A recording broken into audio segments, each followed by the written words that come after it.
Hello, everybody, and welcome back to Whispers of the Deep. My name is Draken. Today we are looking at Chapter 16, Lucian 4. So, Lucian 4 is at a rather interesting point in the story. It is the first chapter of the quote-unquote second act of the story, and it is the first chapter in Lucian's Fair-Calais plotline, as well as the Fair-Calais plotline more broadly, to which, shall we say, perhaps other POV characters will eventually be involved. In terms of the actual structure of the story, Lucian 4 is the first chapter that has been written in its entirety in this current draft. All 15 previous chapters, as well as the prologue, were basically just edited versions of works from 2022 and 2023, which have been uploaded. This is the first chapter, such as it is, that has been written right now, and all subsequent chapters moving forward will be written as such. So, to give a brief rundown of this chapter follows Lucien and Edmund as they arrive in Fair-Calais and arrive at the royal palace called Origen's Hall. This chapter basically goes over Lucian's state of mind, what he sees in the city, and has a big theme about institutions and institutional power. The chapter then continues with Lucien meeting his quote-unquote fixer, or nose as he calls it, and then the chapter concludes with a rather surreal, dream-like bath experience that Lucien has deep in the bowels of the castle. So there is a lot going on in this chapter. Actually, this chapter, if I've counted it correctly, is the longest chapter in the story thus far, clocking in at just about 5,000 words. Although it is my although this is the longest chapter so far, it is my goal to not have any chapter truly exceed 5,000 words in length. I want all chapters to be less than that, preferably somewhere between 3,000 and 5,000 words. So, with that being said, let's begin, as always, with the epigraph. So this epigraph comes from Phineas the Younger's Creeds of the Known World. Last time we saw an epigraph of this exact author, I believe, is Fortuna 1, which is one of the shortest chapters and is also the second chapter of the story following Ira 1 and following the prologue.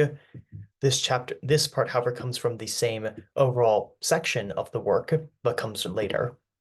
And this epigraph says, as such, it is told that Nicander, a character who shows up a lot in this chapter, in his wanderings, came upon a valley which held the sisters of sleep and death, i.e. Estelle and Sortira, who we've both heard of repeatedly in the chapters, as not as resonant Thamus, or the Storm Avengers progeny, with Thamus and Erater being two of the Numen, but as patient Tiamats, with the nameless deity who likewise sired Noctira's own. In modern times, such retellings are refuted for more logical tales, of course. So this essentially tells us that in the ancient tale of Nicander of the Many Paths and Nicander of his wanderings, he came upon people who worshipped Sortira and Estelle as the progeny of this nameless deity who also fathered the Munin, the evil deities of this pantheon, with Noctira, the goddess of night. But this essentially says that rather than being the progeny of Tiamat, the goddess of winter, and either the god of the sea or the god of the sky, the gods of sleep and death are the progeny of this nameless deity who we don't really know who they are, and also the goddess of winter, which has a sort of resonance to it. However, this last sentence is rather interesting as it tells us that the religious beliefs of the various legends have been codified since the mythic past. And while the legend of Nicander says this thing, it is not generally seen to be true anymore. That now more logical tales have been in place, and as the society has advanced and the religious orthodoxy has canonized, one telling of a story over another has been given credence. And whereas there is this sharp dichotomy between the good gods and the bad gods, which has been featured in this story so far, this older retelling suggests that this dichotomy was not always present. As for who this nameless deity is, well, that remains to be seen. So, the walls of Fair-Calais glinted beneath the summer sun.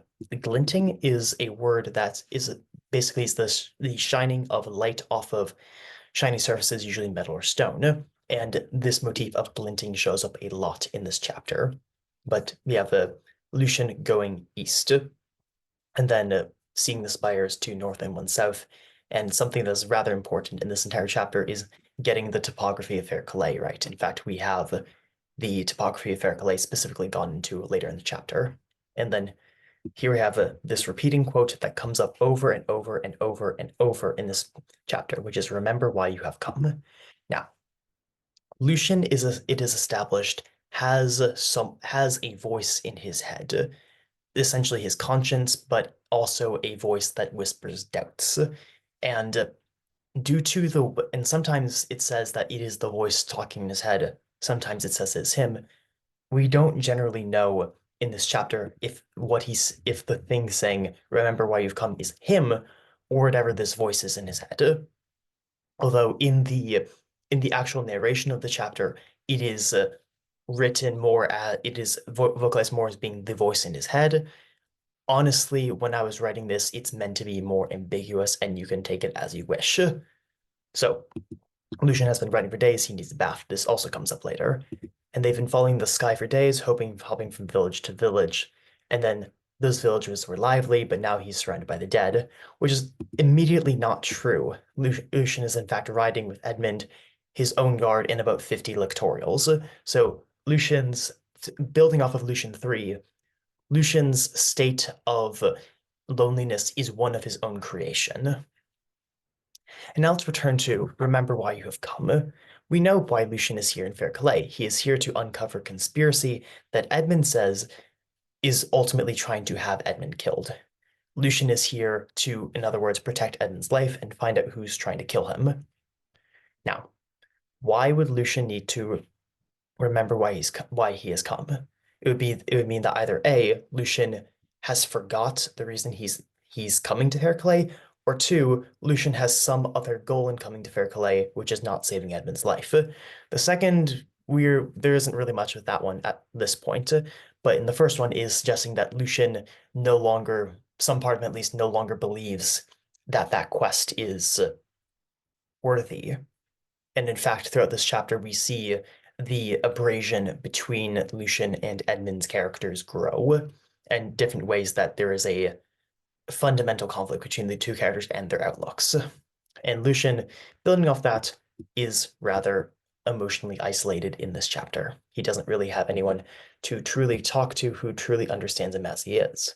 He thinks of Fortuna, he thinks of Irol, but Irol and Fortuna are gone, both separated by time and place. So there's also a big theme of color, with color being life and lack of color being death, essentially. And here we get this line, the way to Fair Calais was paved with bones.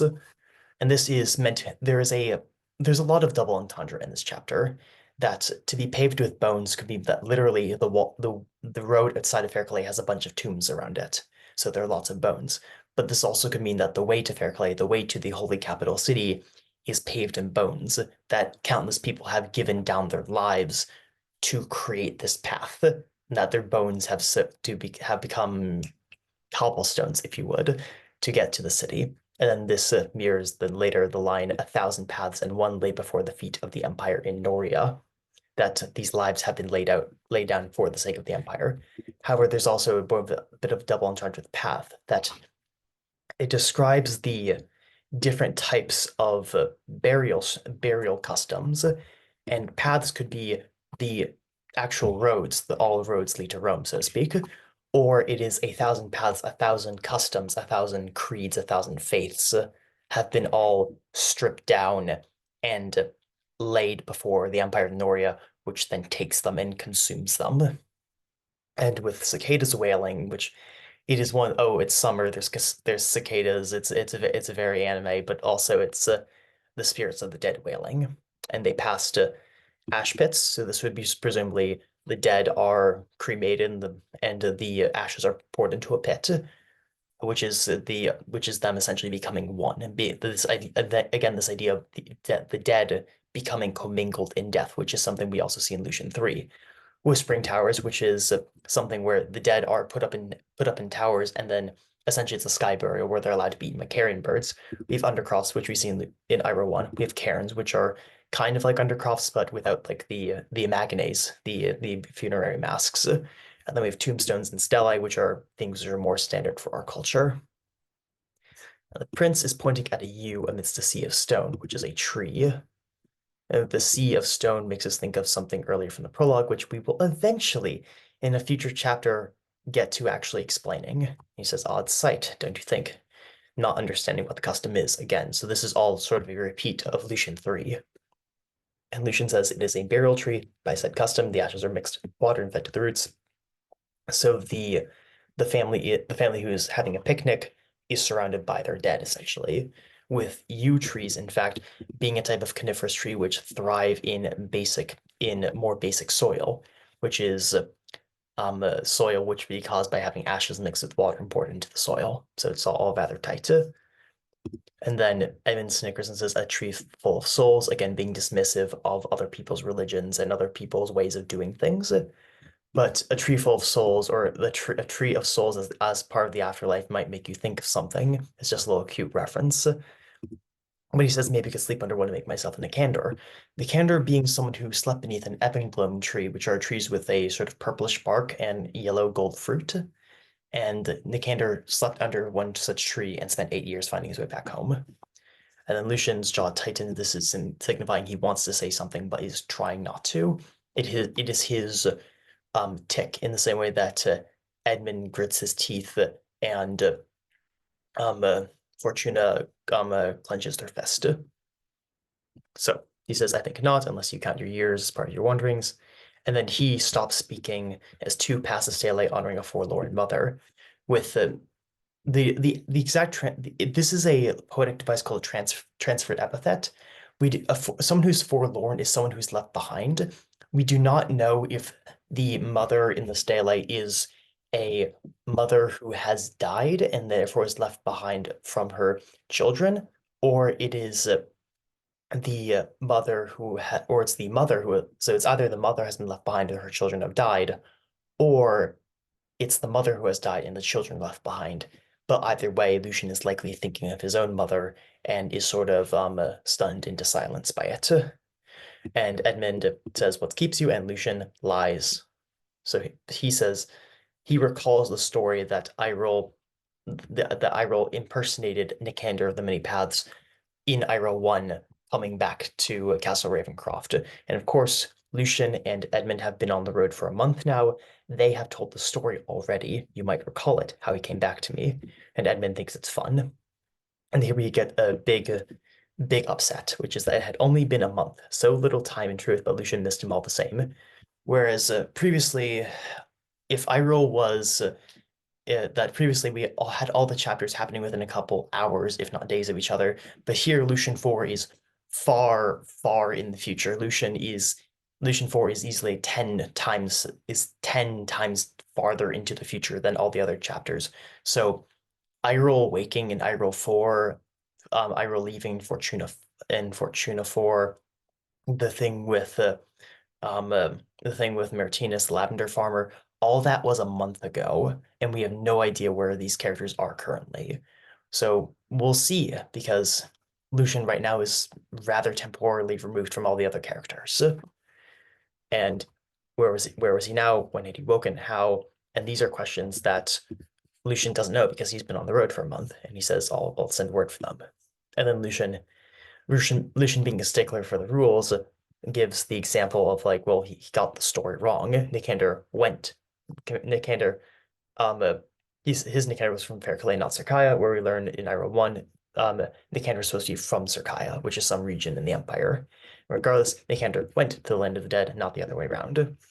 And then we get to these three places where the land of the dead could be. We have it, it could be under the earth, which is a place far away, in the sea, which is again a place far away, or past the sky's rim, which is a place far away. And these three locations of where the physical location of the land of the dead could be is mirroring the different burial customs on the previous page. That there are all these different places where the land of the dead could be, but we don't know, only the gods know, until we too bend our necks for the Gem Cheeks chain and therefore go to the land of the dead ourselves. There's this idea in ancient religions, especially around the ancient Mediterranean, that the land of the dead, whether it be like the Isle of the Blessed or the Valley of Sheol, is that the land of the dead is a physical place in this world that you could go to. And essentially, when you die, your soul just gets teleported far away to wherever the land of the dead is. So this is how you have Orpheus say, walk to the land of the dead, or Virgil, walk to the land of the dead, with it being under the earth somewhere. Not Virgil. Aeneas in the Aeneid by Virgil. Correction. So there's also this cute thing that Past the Sky's Rim is a reference to the Odyssey, where Odysseus says that his fame is a story told beyond the sky's rim, which is in the farthest places of the world, essentially. And then, yet are you not there? Are you not in the land of the dead, surrounded by the dead, surrounded by the immeasurable dead made one by stones in your sky? You are he, doomed to wander his way back home. And this is, in fact, the frightening thing. Lucian is farther away from home than he's ever been, and he doesn't know how he's going to get back.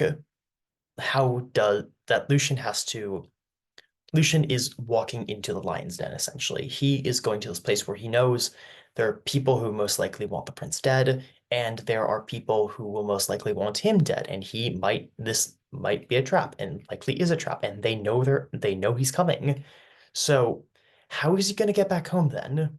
And it's like when the conspiracy has been uncovered, well, there could be more conspiracies. Just the fact that an idea is dead doesn't mean the idea can't be refashioned or refound out by someone else. It's in this reality at that point.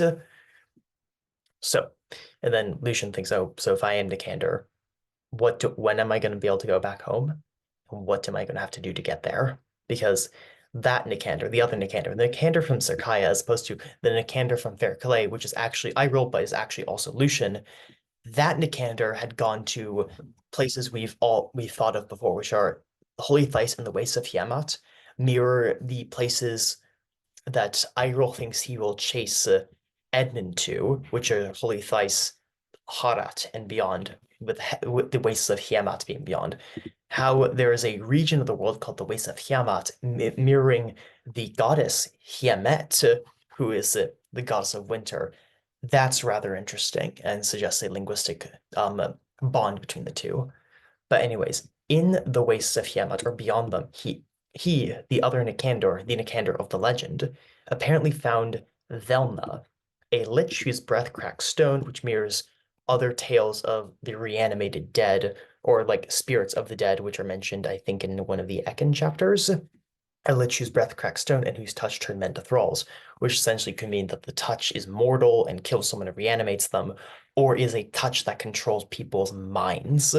And both are terrifying in different ways, the domination of the living as opposed to the domination of the dead.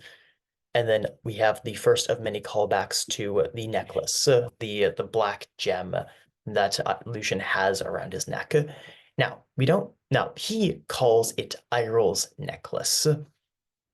And this mirrors how Eirol calls his remaining eye his remaining eye. He doesn't call it his eye. Lucian doesn't call the necklace his. They haven't been quite acclimated to these new things yet. And he thinks, well, I too have to face Velna. But then what is a lich whose breath cracks stone? And then it turns out that the other Nicander had not beaten Velna. He'd only escaped on account of the Old Man of the Mountain, a figure of folklore who we've heard of a couple times now. And here we have it fully exposed to us that the Old Man of the Mountain is a dragon. And we hear in Ekin 2 that there are apparently things called dragon eggs. They're not actually dragon eggs, but apparently there was a dragon once. And the dragon was the Old Man of the Mountain whose shadow breath had toppled the Lich's foul tower. And this shadow breath actually mirrors the stone cracking breath of Velma, which suggests that the Lich and the dragon were actually two parts of the same whole or similarly related. But apparently the old man had followed Nicander south being back to Circaia, and that had caused its own struggle. And then a finger strikes Lucian across the face, bringing him back to reality. And Lucian's like, "Whoa, why'd you strike me in the face?"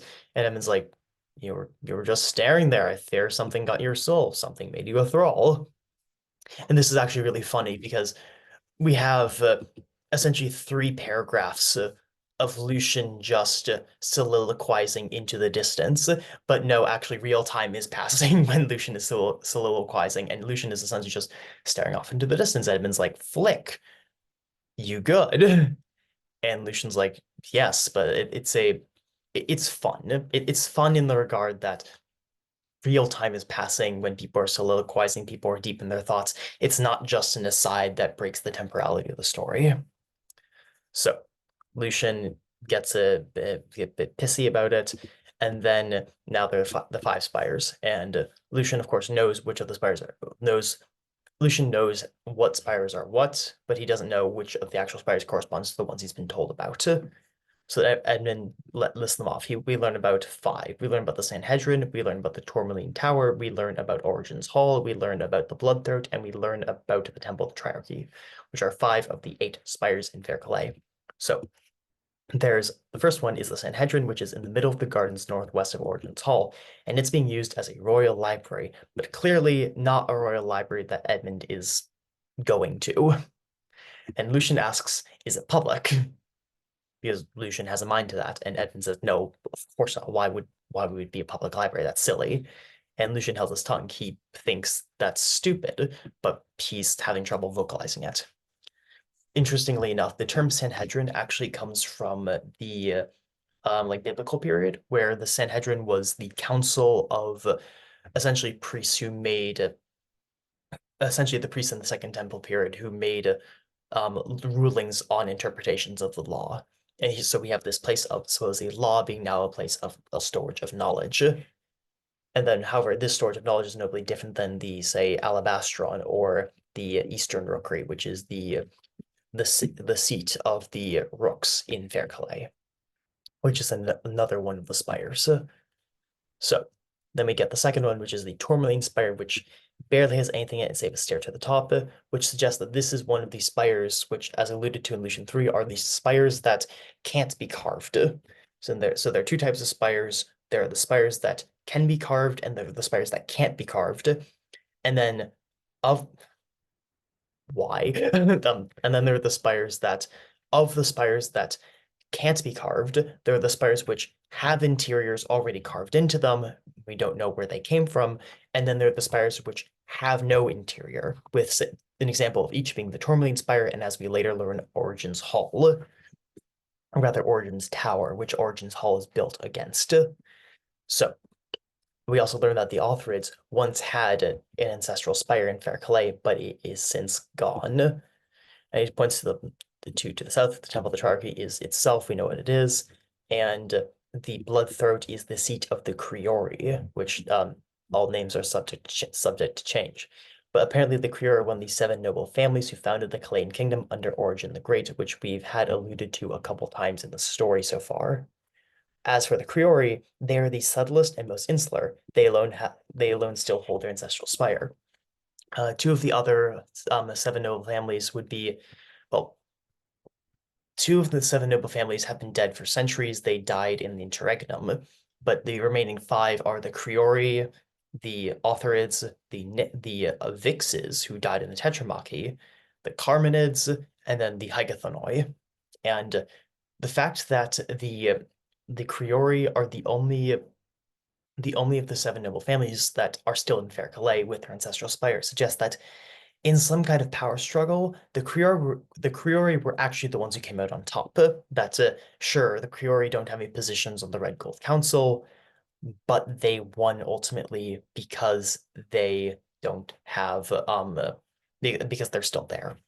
And the symbol of the Criori is a upside down. Their clan sigil is a man hanging upside down from a golden chain. Like think the Hanged Man tarot card essentially. So, and then here we have, and that is Origen's Tower, which we know what it is already. Now there are the gates, and here we get a very somewhat detailed description of the exact topography of Fair Calais. We have that Fair Calais is essentially there are two hills or tells, and that the fact that they've been built up over generations. So there are two tells on the northern and southern bank of the River Skye. Interestingly enough, the River Skye shares a phonetic name with the River Skye Skai from the Dreamlands lore of H.P. Lovecraft. Fun little fact. Was this intentional? We report to you decide. So Fair Calais is essentially two hills separated by a river, and then there are two walls. There's an outer wall which rings each tell going down to the river, and then there is a inner wall which is on each tell going from like the cliff to the cliff. So it's an inner wall that separates the other upper city from the lower city. Now, being a now the exact wall, the lower walls are 10.5 cubits high, which is about 25 feet, and which is it's big, but it's not like massive fantasy big. These are practical walls built by people. The other fact is that the walls aren't like 50 feet tall, which would mean that this is a city that doesn't think it's going to be sieged anytime soon, essentially. They're at the center of a massive empire. So the other thing is that Vercelli is a city built on a river with multiple hills, which is the seat of a land-based empire, which should make you think of Rome.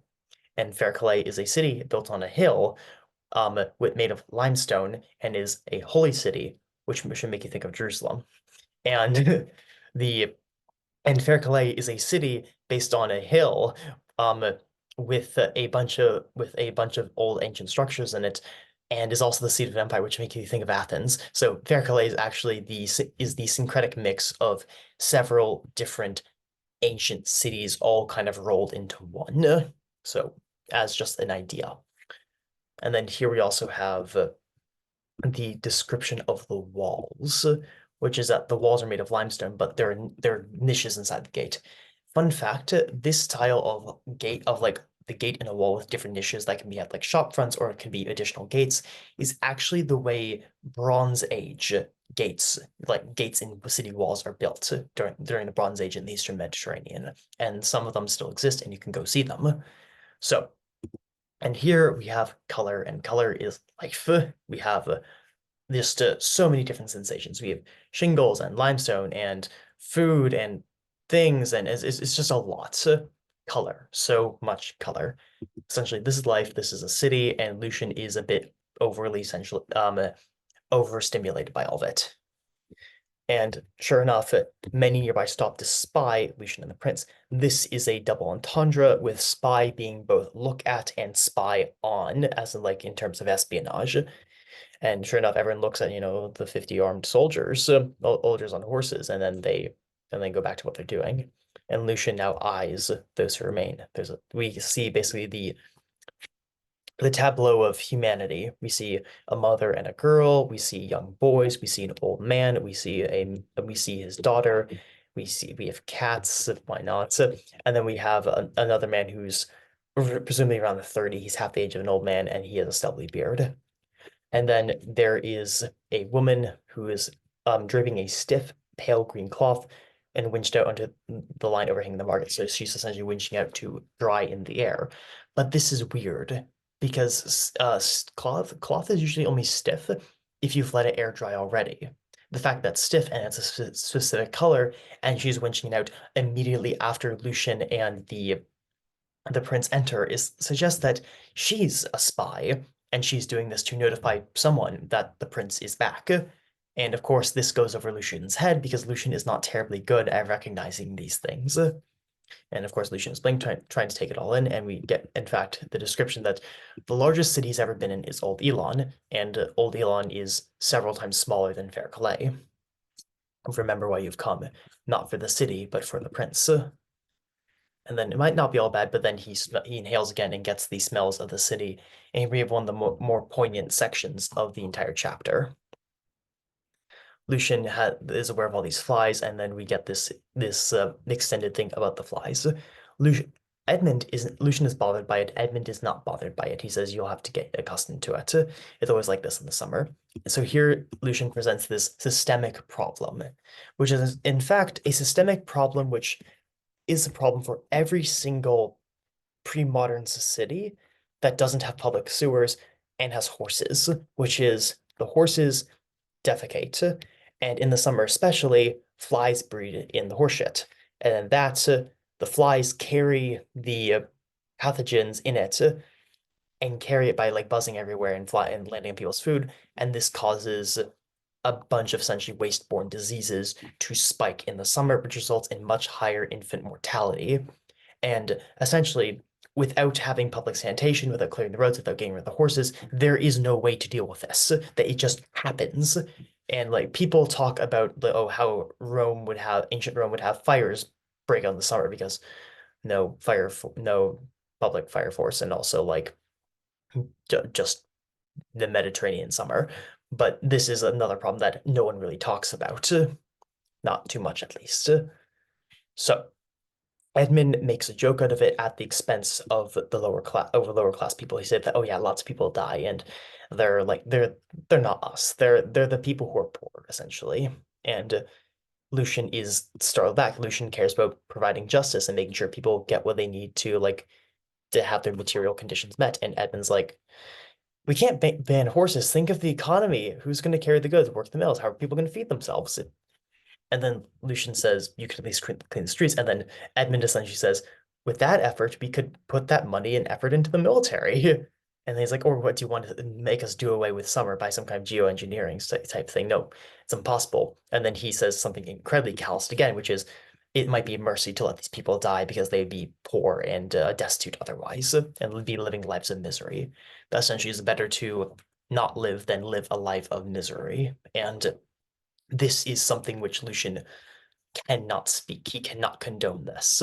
It is incredibly upsetting to him that Lucian, who is someone who has prided himself on bettering the lives of orphans, widows, the dispossessed, every single person he and Fortuna had saved, Lucian enters Fairclay and is immediately confronted with this systemic problem that no level of simply dealing with one-on-one cases can possibly deal with. In fact, we have people dealing with one-on-one cases. They're the people at the Temple of the Triarchy doing healing work, and they can't, it's not enough that thousands of people are still dying every single year due to something which, in Lucian's mind, is preventable. But are you going to ban horses? What's the actual systemic solution to it? Clearly, some things needed to be done, but what? And Lucian doesn't really have the voice, doesn't have the articulation to deal with that. Are you just going to ban horses? Are you going to deal with summer? Or are we going to put an effort to clean the streets? But then why not just do the military? Then you'd have to accept that cleaning the streets is a good thing in of itself, and that the opportunity cost of this is worth it, essentially. That is worth whatever effort you could be doing with instead, because the health of the people matter. And here also we get a examination of Edmund's character. That Edmund is someone who jokes at other people's expense. He is someone who not quite reveling, but definitely appreciates his elevated social position and has a callousness for those beneath them. This is something we've seen repeatedly in Lucian 2, in Fortuna 2, we've seen Lucian 3, we've seen it now. This is a recurring theme throughout the chapters that Edmund is not a good person, or at least if he is a good person, he's really, really bad at showing it. That Edmund we have these moments where Edmund is quiet um retro and like internally focused and feels remorse for his actions and cares deeply about the people in his lives. He cares deeply about Lucian. He cares deeply about Iril and his brother Uther, as we later learn in this chapter. But he has this callousness for everyone else. So it's like, is he a good person who's been raised poorly, or is he a bad person who has some light in his darkness? And this the nature of Edmund's character and Edmund's outlook on the world and how it possibly could be changed for the better is something I'm very excited to look at in future chapters. But when Lucian says they had to save these people, who's they had saved from the ones they punished, clearly he's thinking of Edmund. And he says, how much farther? And this again is another pit of double entendre. It is how much farther to the castle, to the palace, but it's also how much farther, how many more people need to die until we get what we want, essentially, or how much farther is it to the castle? How many more bodies and bones do you have to lay down to get to the castle? Literally and figuratively. And Lucian, in fact, is choosing his next words carefully about that. What happens when we arrive? He changes the subject. And then we have Edmund say, you said it, Selden, you in your quarters, and me in mine. Then there's someone we should meet, which is his nose. And we learned that there was some guy named Burra who was essentially trying to find a fixer, someone to help Lucian in his more illicit activities. And then Lucian thinks of using this man to spy on Egenhand, but Lucian also says that Egenhand, there's been no word of him in a month, and Lucian doesn't blame him after what Lucian, had done, essentially meaning that Lucian does not blame Egenhand for not wanting to ride for a month with someone who he believes shot his own brother, which is himself. And what then? And the prince, his smile wilts, and he's like, Lord Knox, Lord Ammon Knox, relative to Lord Eliader Knox, knows we're here, which means the people who want me dead also know me here, and that's also know we're here, which is frightening. And then we get to the next set piece, showing this is a living, breathing world that we're in. But actually, it's a theater. And the theater now is devoid of color, the bleached stones, opposed to the color in the city below. And there's a performance. There's a stage, a chorus, which is essentially in ancient Greek theater, there's the actors, but then there's this chorus, which is an ensemble of characters who might actually play roles in the play, but more actually interact with the audience by breaking the fourth wall. And they can be messengers, they can be the fates, they can be the citizenry and the onlookers. But these course are dressed in dark and leather and the red tassels of the Lictorial Guard, and also the armor of the City Watch. And then whatever scene is happening in this production, there are two pyres and the wood is dry. And then, but on each pyre is a woman with a executioner sack around their necks. And the scene that seems to be happening is that there's a denouncement by the temple ordinators that the people wearing darkened leathers with a gold band cinched around their arm, he's an ordinator of the temple, or at least is playing the role of one. See these violators by authority of the temple, these two are found to have engaged in unholy union. Now, the fact that it's two women engaged in unholy union might make you think of certain orientational things, but it is meant to be ambiguous because, well, there are other things afoot in the city besides for just what two people might get up to in their free time. As voice of the ordiners, I will refrain from mentioning the foul acts, profane rites, and unspeakable abominations that these two are found in the midst of. So being found in the midst of is Latin is in flagrante, which usually means like being found in bed with someone for an affair. But this with being foul acts and profane rites and unspeakable abominations suggests it's more than just some kind of other thing like that. It suggests that there's something more unspeakable, more profane and abominable, which are all words used in the sentence, to the Temple Tetrarchy. However, the fact that he says, I will refrain from this, is a rhetorical device called apophasis, which is specifically where you call to attention something by saying you're not going to call attention to it. He could have just not said this thing, by specifically calling attention to it to rile the audience up. And then yeah, the gold band the gold band around his arm is interesting. It's either like a signifier of office, or it's bling, or it's just well, not bling, but like drip. It is something interesting that we don't exactly know what it means yet. But he orders the woman unveiled. This entire passage takes the historical present, which is meant to make it all feel more vivid, essentially. So the first face is polished, unnaturally so, but seemed to Lucian she nevertheless had been crying. This means that the actor's face has been done up by a lot of makeup, but they've been crying a lot to fit the role, that this is all about presentation. And then we have most likely the voice with the second person you saying, you have seen your crying of sharing woman, which makes us think of Maria, the widow of Cathanes, and whatever happened between them. And then we have the dichotomy of the younger woman who had been crying and the older woman who was not crying. And then this is your final offering, again using religious terminology. The actor says, tell us who accompanied you beneath the city and you shall be granted mercy. With Edmund saying mercy means death. So you will be granted mercy likely means you will be killed, just not in as dramatic a way. And tell us between who accompanied you beneath the city, that means most likely what happened is that in the story, the Ordinators did a raid on some heretical faction or something like that. And these two women were the people who were captured and everyone else got away. So they're asking these two women to rat out on their compatriots and essentially this is a prisoner's dilemma type thing going. And this is a little cheeky reference to something where we were misled, we have nothing to do with this. These two statements are contradictory, and this all great misunderstanding, which, no, these three statements are all contradictory. If you received the message sent to your office last night, you would release us, and the costume coordinator says, we heard no such message.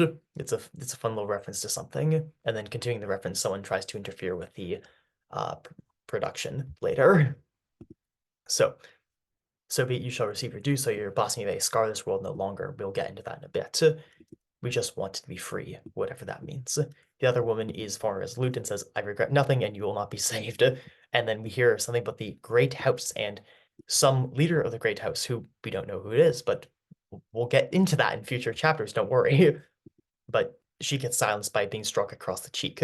And then the lectorials come forward with firebrands, and Lucien suddenly realizes, this isn't a play. This is a public execution. Oh no. And then the Inquisitor, because this is the Ordinators. This is the Inquisition burning people. We've heard conflicting reports. Some people say the Inquisition are really, really competent, and some people say they're really incompetent. And here we have, well, whatever it is, the Inquisition is still burning people. They're burning them alive for essentially demon worship, worshiping the moon. And let this world be purged of all the moon and those who offer them sacrifice. Let them go where all burning things go, which is something that Iril says in Iril 4. So, as he questions these traitors with their master, essentially, the Inquisitor is saying that in the world, there is the moon and there is the evil things, and we're going to push all the evil things to the side and then cut them off and gather the pieces, remake the world. That essentially the world is corrupt, and the way to save the world, the way to remake it, the way to repair it, essentially, is taking all the evil parts and sequestering them off and then destroying them. And this is deeply occult, but also sort of a perversion of what could be seen as a more noble pursuit. And then when the credits races forward to build on this little cheeky reference that this whole thing is a bit of reference to, and Lucien thinks, what can one man do? Which mirrors his question of the institutional problem. What can one man do against a system that requires massive change in order to save people's lives? And then the air fills with smoke, the smell of burning flesh, and the cries of the guilty. They deserved it, surely, or... Because if they deserved it, this is a religious execution. It's dirty business, but it needs to be done. But if they didn't deserve it, then the entire system's flawed. Because if these people are innocent, if they don't deserve to be burned alive, then what is happening such that there is this organization, the Inquisition, who are given money and resources by the temple, by the government, in order to murder people unjustly? If these people are if these people are in the wrong and they are given the resources to operate, doesn't that mean everything is wrong? Everything is suspect. He's not quite able to vocalize that. His brother's amulet weighed heavily against his neck, and Lucien grew cold. If these people are apparently able to have these, if the Inquisition is able to have people killed for this, what about the amulets I have? What then? And then we see this officer in a very inhuman cavalry mask, and they look at Lucien and they salute either Lucien or the one who's left, which is the prince. We don't know who this man is. Perhaps he'll be important later. And then Lucien can tell Edmund is trying not to look at the scene below, but is actually looking at it. But he's not able to see what his three men are doing because Lucien is bad at expressions. And then Lucien turns to him and says, what do you make of it? The prince looked ahead. He was silent for a time. And then here we get a line that is rather significant. He says, I wish they weren't so public about it. In other words, Edmund doesn't mind that it's happening. He just thinks it's ugly and just wishes it wasn't in sight. Edmund says, this needs to be done, but I don't like how it makes me feel, so I just don't want to have to think about it. That maybe he doesn't approve of it, but he doesn't approve of it enough to try and stop it. That he essentially just says, if these people were just being black bagged and disappeared and I didn't have to know about it, that'd be fine. So this shows both a level of intolerance for what's happening below in the theater, but also a level of complicitness where he's not willing to stop it and just doesn't want to have to look about it because he doesn't like how it makes him feel. And Lucien is incredibly upset at this. Lucien's lips are trying to conceal a scowl and the flame that forged it. With this flame that forges his discontent, mirroring the flame of hatred and vengeance that burns in Iroh and Iroh 4. And then Lucien says, again, remember why you've come. You've come to save the prince's life, no matter what his character might be. They spent the rest of the way in silence. And that is about we're at page 161 of 168, and we were at page 155. So we're about halfway through the chapter. And with that, we're actually going to break this analysis into two parts. I will see you all for part 2. Bye.